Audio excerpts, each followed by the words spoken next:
Hello students. मेरा नाम है Vatsal Kansara from Aarohi coaching classes.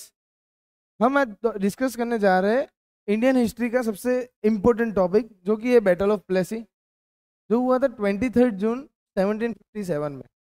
अभी इंडियन हिस्ट्री के पॉइंट ऑफ व्यू से हम देखने चाहे तो ये टॉपिक इतना इम्पोर्टेंट क्यों है? क्योंकि ब्रिटिश ईस्ट इंडिया कंपनी जब भारत देश में आई थी तब वो एक ट्रेडिंग कंपनी बन के आई थी, और ये बैटल के बाद पूरी का पूरा इंडिया का रूल कर गई, पॉलिटिकल रूल बना लिया अपना, जो कि हुआ था बैटल ऑफ प्लेसी की वजह से। अभी देखिए कि किस तरीके से ईस्ट इंडिया कंपनी ने पॉलिटिकल रूल बना लिया और पूरे के पूरे भारत देश में रूल किया। ओके, तो ये बात है बंगाल की।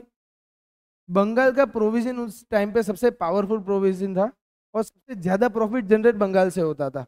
अभी एक बात याद रखना कि मैं बंगाल की बात करूं मतलब अब वेस्ट बंगाल मत समझना, क्योंकि 1757 में बंगाल का जो भी पोर्शन था वो पूरे का पूरा आज के टाइम का बिहार, उड़ीसा, वेस्ट बंगाल और बांग्लादेश, ये चारों चार मिला के पूरे का पूरा एक बंगाल होता हुआ करता था।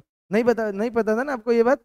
ओके, चलो स्टार्ट करते हैं बैटल ऑफ प्लेसी के बारे में। तो हम बात करेंगे उस टाइम पे जो बंगाल पे रूल करता था, उसके किंग का नाम था सिराजुद्दीन दौला।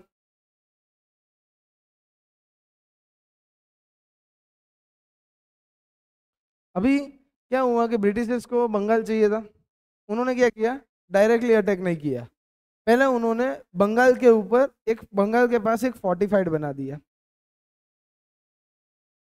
अभी सोचो उन लोगों ने कौन सा माइंडसेट यूज किया होगा। उन्होंने क्या किया कि सामने से वार नहीं किया। उनको पता था कि हम लोग बंगाल के नवाबों को छेड़ेंगे तो वो सामने से ही हमारे पास लड़ने के लिए आ जाएंगे। अभी वो सामने से लड़ने के लिए आ गए तो किसका कहना आएगा? भूल किसकी कहलाएगी? सिराजुद्दौला की कहलाएगी। तो फिर उनको एक बहाना मिल जाएगा कि वो बंगाल में रूल करेंगे। अभी हम लोग देखेंगे कि फोर्टिफाइड तो बनाया लेकिन सिराजुद्दौला की परमिशन नहीं ली। अभी आप लोग सोचो आपके घर में कोई आ जाए, ठीक है, वो आके बोले कि ये आपको पूछे बिना बता रहे कि ये टीवी मेरे को पसंद नहीं है, मैं बटन चेंज करवा देता हूँ, तो आपको पसंद आएगा उसके टीवी में टीवी देखना? ऑब्वियसली नहीं आएगा।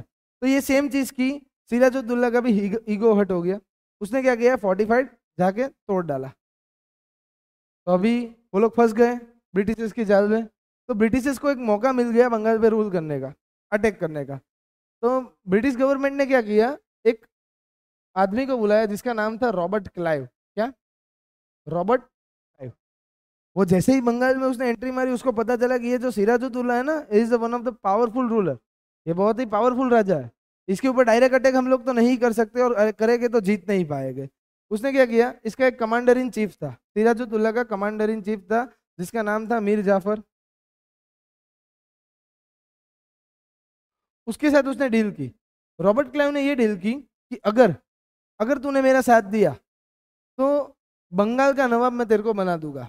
अभी सोचो इतनी बड़ी ऑफर, ये तो मीर जाफर ने कभी सोचा भी नहीं होगा, क्योंकि वो तो एक कमांडर था, वो भी किसका? सिराजुद्दौला का। और उसके सामने ही रॉबर्ट क्लाइव ने खड़ा कर दिया, पूरे के तरीके से एक षड्यंत्र रचा।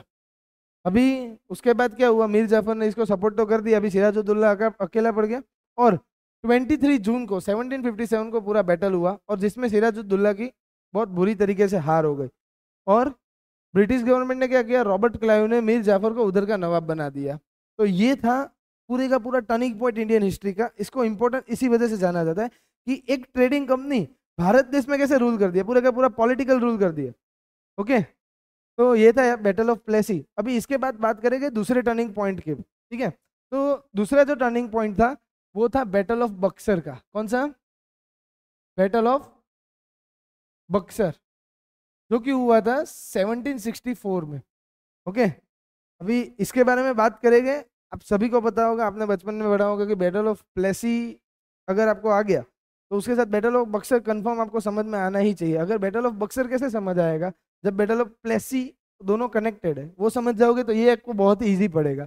वो कैसे? देखते हैं। अभी हमने देखा ना, नवाब था अ, सिराजुद्दौला था, उसको हरा के मीर जाफर को बना दिया था बंगाल का नवाब।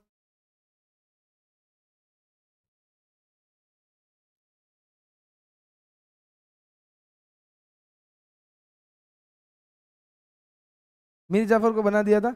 लेकिन 1764 के टाइम पे मीर जाफर उधर का नवाब नहीं था। उधर का नवाब था उसका सन इन लॉ मीर कासिम। ठीक है, अभी ये फिर कभी बात करेंगे कि मीर कासिम किस तरीके से उधर का नवाब बना, लेकिन अभी आप पूरे का पूरा कॉन्स्पिरेसी समझना कि किस तरीके से ब्रिटिश गवर्नमेंट ने वापस पूरा रूल किया, पूरे भारत देश में अपनी नींव थमा दी। ठीक है, तो मीर कासिम जो था कि नवाब ऑफ बंगाल था, उसने क्या किया कि उसको पता चल गया ये जो ब्रिटिश गवर्नमेंट है वो हमको रेवेन्यू कलेक्ट नहीं कर रही, हमको टैक्स पे नहीं कर रही। ठीक है, उन्होंने इनको राजा तो बना दिया लेकिन कठपुतली की तरह इस्तेमाल किया, क्योंकि जो इंसान आपको राजा बना सकता है, ठीक है, उसी के हाथ में वो भी पावर होता है कि वो आपको धड़ से नीचे भी गिरा सकता है। ठीक है, तो आप समझ लो वो आपको राजा बना रहा है, वो खुद नहीं बन रहा है, वो आपको बना रहा है। तो इनको वो राजा बनाया था, तो ये पूरे के पूरे पपेट की तरह वर्क कर रहे थे, कठपुतली की तरह वर्क कर रहे थे, किसके लिए? ब्रिटिश गवर्नमेंट के लिए। ओके, तो आगे हम लोग बढ़ते हैं कि मीर कासिम को ये बात पता चल गई कि ये लोग तो हमको राजा बना दिया, लेकिन क्या करे, टैक्स भी पे नहीं कर रहे, बंगाल को लूट रहे। तो इस तरीके से पूरे के पूरे बंगाल को बहुत ही बड़ा लॉस फेस करना पड़ा। ठीक है, और ये रीजन की वजह से मीर कासिम ने क्या किया, वो है ना अवध के नवाब के पास गया।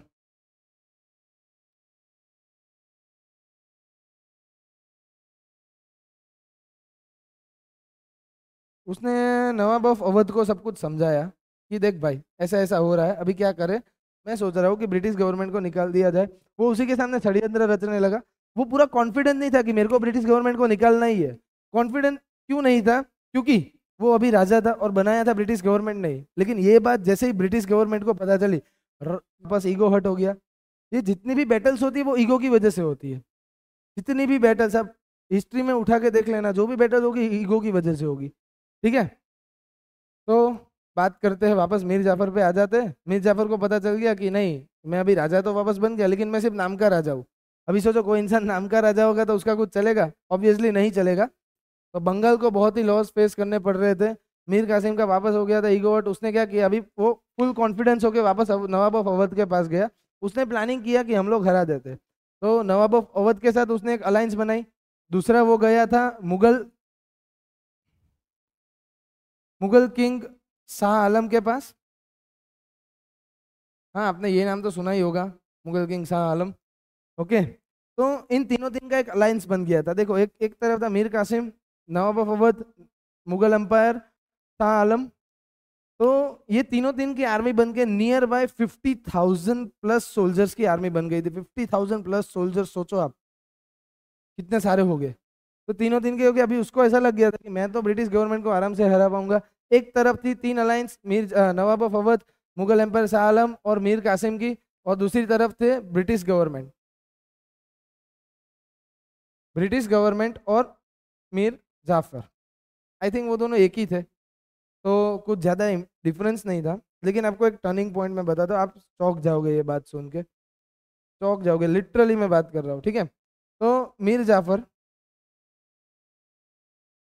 अभी पता है आपको ब्रिटिश गवर्नमेंट और मीर जाफर की मिला के टोटल कितनी आर्मी थी? सिर्फ 7,072 सोल्जर्स थे उनके पास। 7,072 सोल्जर्स, उसके सामने 50,000 की आर्मी। अभी ऑब्वियसली कौन जीतेगा? 50,000 वाली आर्मी जीतेगी, लेकिन नहीं जीते थे ये लोग। 7,000 की आर्मी जीत गए थे, वापस ब्रिटिश गवर्नमेंट जीत गए थे। ये जो बैटल हुई थी वो हुई थी 22 अक्टूबर 1764 को, जिसको नाम दिया गया बैटल ऑफ बक्सर। और इसी के बाद से पूरे के पूरे भारत देश में किसका रूल चल रहा था? ब्रिटिश गवर्नमेंट का चल रहा था। ये जो हुआ उसके बाद क्या हुआ, बैटल के बाद क्या हुआ? अभी बैटल के बाद जितना भी लॉसेस हुआ था, ब्रिटिश गवर्नमेंट ने नवाब ऑफ अवध को 50 लाख रुपीज का चार्ज लिया था।